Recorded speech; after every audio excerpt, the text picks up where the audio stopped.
E aí galera, tudo bem? Eu me chamo Tássio e atualmente sou ligante da Liga Acadêmica de Cirurgia e Anatomia da UES, a Lacan. E no Lacanflix de hoje eu vou estar trazendo para vocês a continuação do nosso estudo sobre o abdômen agudo isquêmico, falando hoje sobre a isquemia mesentérica, né? Uma continuação da parte 1 de isquemia colônica que foi com o ligante Renan. Na aula de hoje, esses aqui vão ser os principais tópicos que eu vou abordar. E antes que a gente fale propriamente da isquemia mesentérica, é importante que a gente faça um remember ali da anatomia e da vascularização das vísceras abdominais. Para isso, o Lacanflix já tem uma aula super específica e muito boa sobre esse tema, e por causa disso eu não vou estar dando uma profundidade tão grande para isso. Bom, o mesentério ele vai ser ali uma dobra dupla do peritônio, que vai ser o revestimento da cavidade abdominal. E ele vai ter que fazer simplesmente a fixação ali das vísceras, né, do intestino, e também servir de passagem para os principais plexos. Vendo aqui uma peça anatômica, né, de um cadáver, a gente percebe aqui a presença do mesentério como sendo essa parte de gordura que está ligando ali as alças intestinais do delgado, né? E bom, falando agora dos principais plexos, o primeiro deles a sair ali da artéria aorta abdominal vai ser justamente o tronco celíaco, que vai ser responsável por fazer a irrigação do estômago, do pâncreas, do baço e do duodeno também. Não vou detalhar todas as subdivisões por causa do vídeo, né, que a gente já tem. A artéria mesentérica superior vai sair logo abaixo ali do tronco celíaco e vai ser responsável pela irrigação do jejunum e do ilho, também do cólon ascendente e dos 2/3 proximais do cólon transverso, deixando para a artéria mesentérica inferior o resto, que seria o terço distal do cólon transverso, o cólon descendente, o cólon sigmoide e o reto, menos a sua porção distal, que vai ser irrigada por subdivisões da artéria ilíaca interna. A parte mais importante que a gente tem que saber sobre a anatomia e a vascularização dessa região é falar sobre as suas circulações colaterais, que vão fazer a comunicação entre os principais plexos, entre elas a arcada de Riolan, com a artéria mesentérica superior e a artéria mesentérica inferior, e as arcadas marginais de Drummond, que vão fazer essa irrigação bem próxima ao colo em toda a sua extensão. Mas mesmo assim, mesmo tendo essas várias comunicações colaterais, ainda vou ter regiões de certa pouca vascularização, que seria o ponto de Griffiths aqui na flexura esplênica e o ponto de Sudeck na junção reto-sigmoide. Falando por último da drenagem, ela vai ser de duas formas principais. A gente vai ter uma veia porta, que vai ser essa aqui, que vai basicamente receber a veia mesentérica superior e a veia esplênica, que por sua vez recebe a veia mesentérica inferior. E por que disso?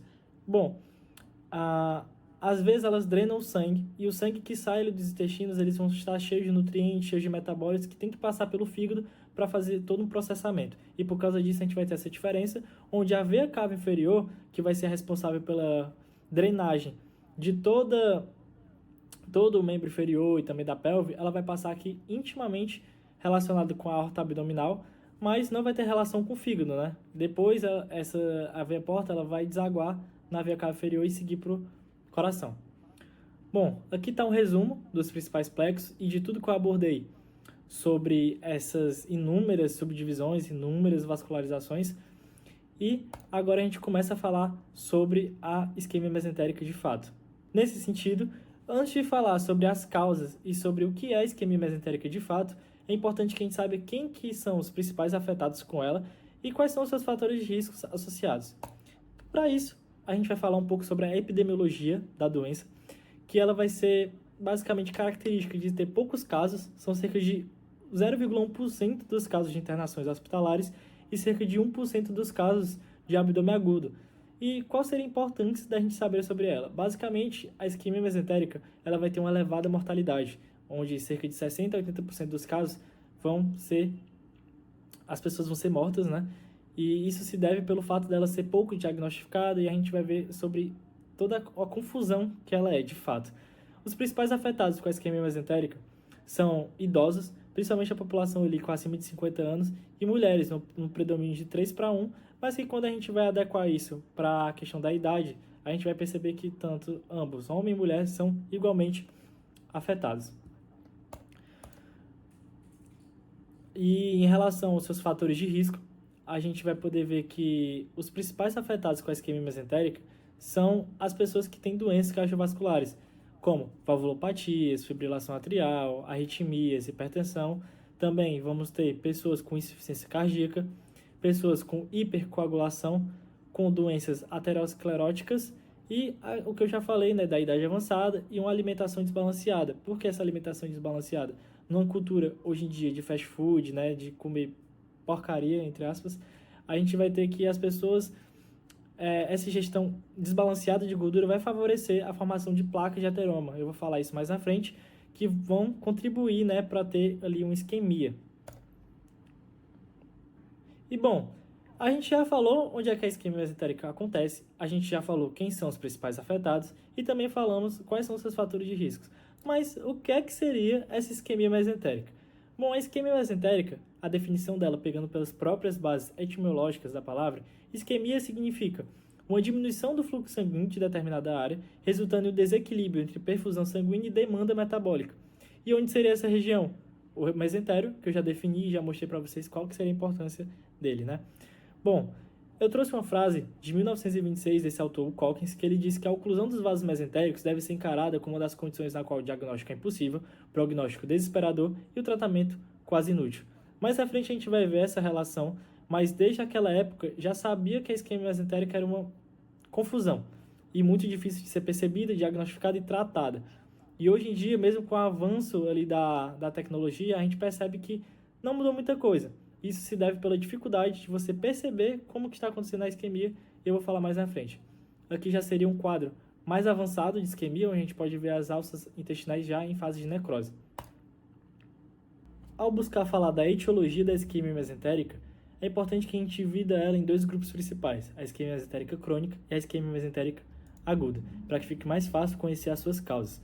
Bom, a isquemia mesentérica crônica, ela é também conhecida como angina mesentérica, e ela vai ser caracterizada por uma instalação lenta, gradual e insidiosa de processos oclusivos que podem ser assintomáticos em fase inicial, mas podem despertar sintomas, como uma dor abdominal pós-prandial, uma perda de peso e uma perda de apetite também, porque cerca de 98% dos pacientes relatam essa dor abdominal pós-prandial e evitam comer para não sentir ela, né? Que começa basicamente de 15 a 30 minutos após as refeições e vão se manter ali até cerca de 4 horas. É importante ressaltar que na isquemia mesentérica crônica ainda é mantida aquela circulação colateral que eu ressaltei e que quando ela é interrompida a gente já vai ter ali uma transição para uma fase mais aguda, que eu vou falar sobre ela, mas a gente vai ter diarreias, náuseas, vômitos e um desconforto abdominal difuso, né, já podendo indicar essa certa transição. Por falar da isquemia mesentérica aguda, a gente vai ver que ela já é uma fase de infarto vascular, ali uma fase de emergência, o típico paciente de pronto-socorro que chega com muita dor, mas que quando você vai ali fazer o toque físico, né, fazer o exame, você não percebe alguns achados. E aí, esse descompasso entre dor e achado é o que mais caracteriza uma forma de perceber a isquemia mesentérica aguda, já que a gente vai ter um abdômen plano, flácido e pouco sensível, mas uma dor desproporcional. Também temos que ressaltar que a isquemia mesentérica aguda ela pode evoluir, né, de um quadro de peritonite visceral para um peritonite parietal e já ser ali aquela dor absurda já, onde a gente muitas vezes vai estar em uma fase de necrose e vai ter que fazer uma ressecção e eu vou abordar essa parte mais no tratamento. De sintomas, a gente pode ressaltar alguns característicos, mas que não são específicos, né, não nos permitem fechar um diagnóstico ali só com isso, né, que seriam a dor abdominal em cerca de 95%, a melena, que é o sangue não digerido nas fezes, 75%, náuseas, vômitos, diarreia e taquicardia também.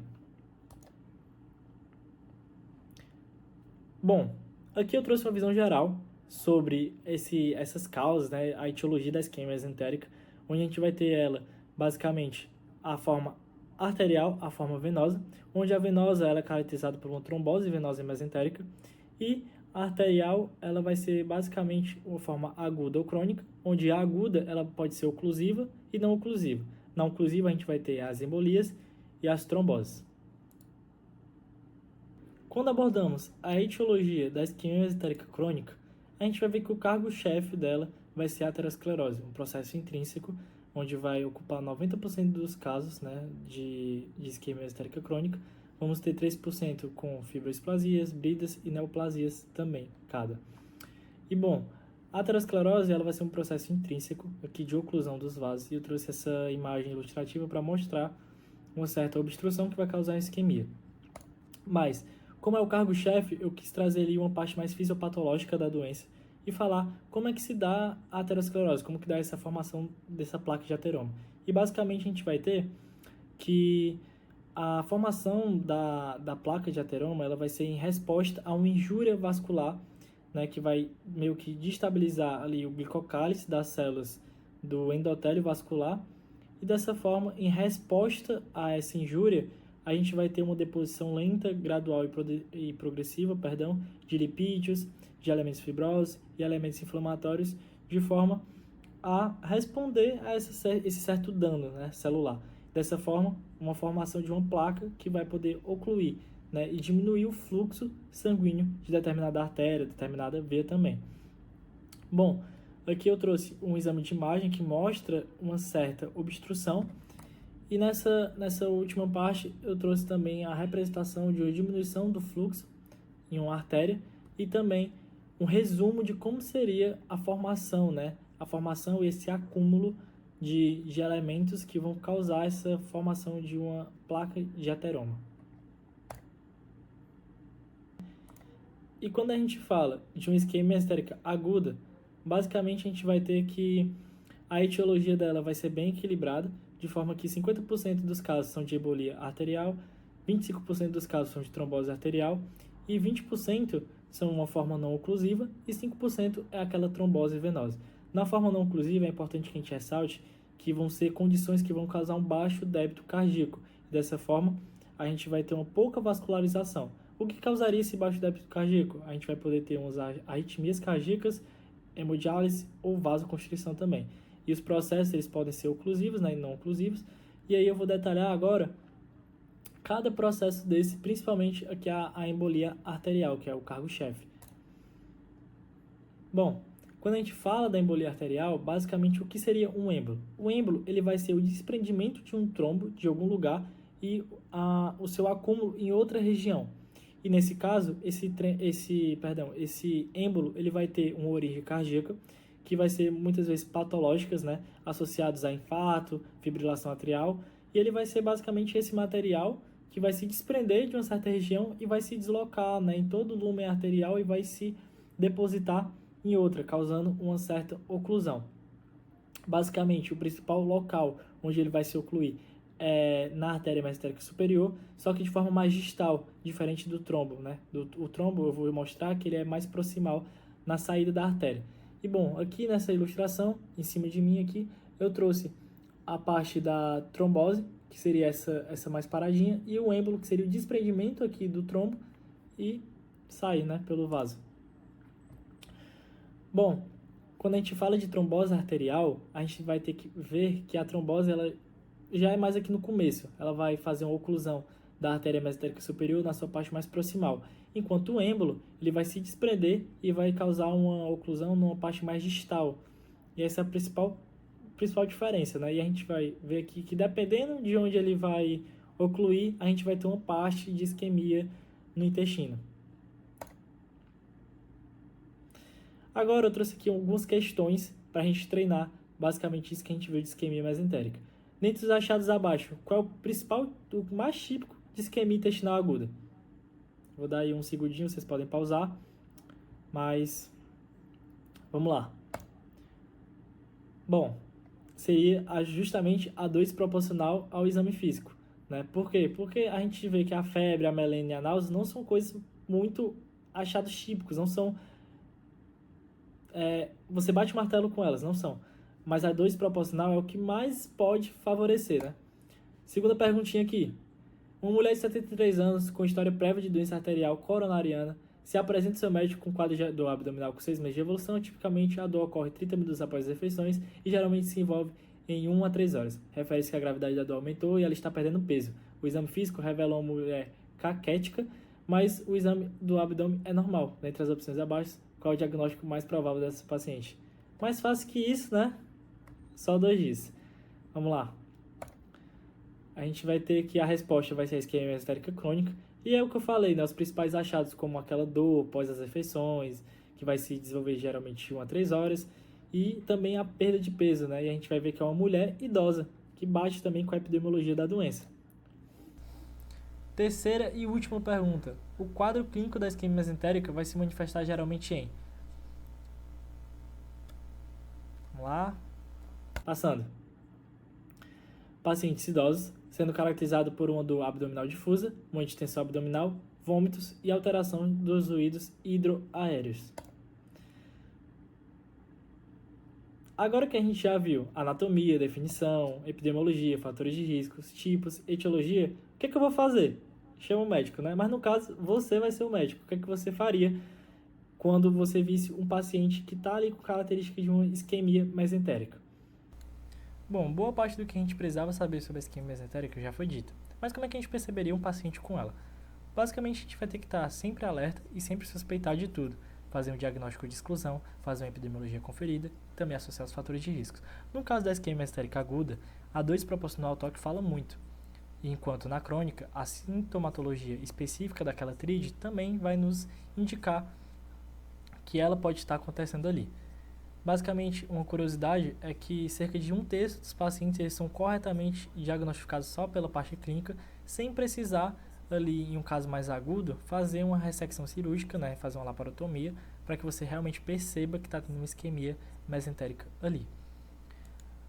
Bom, os exames laboratoriais e alguns achados, eles não são específicos. Eu estou reforçando bastante isso, mas é porque eles de fato não são específicos, não vai permitir que a gente consiga bater o martelo e falar que está tendo isquemia mesentérica.